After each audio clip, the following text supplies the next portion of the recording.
Sandali lang guys. Ipapanalangin po muna kita. Tayo po yung manalangin at tayo po yung yumuko at tayo yung manalangin.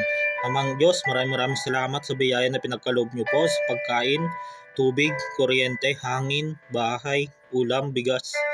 Panginoon, pinapanalangin ko po ang tao na nakikinig po ngayon. Pinapanalangin ko po ang tao na nanonood po ngayon na bigyan mo po sila ng blessing po na siksik, liglig at umaapaw na biyaya. I-bless mo po ang kanilang bahay, i-bless mo po ang kanilang sambayan, ang kanilang pamilya. Ilayo mo po sila sa sakit at karamdaman, pagalingin mo po sila sa kanilang mga sakit. Ingatan mo po sila at gabayan mo po sila. Mahalin mo po sila, Lord God, at bigyan niyo po sila ng magandang kinabukasan. Ito po ang aming dalangin sa matamis na pangalan ni Jesus. Amen. Yun lang guys, kapag nakaabot po sa dulo ng video na to, type amen, claim it guys, claim it. At follow, heart, comment, subscribe. Yun lang guys, maraming salamat po.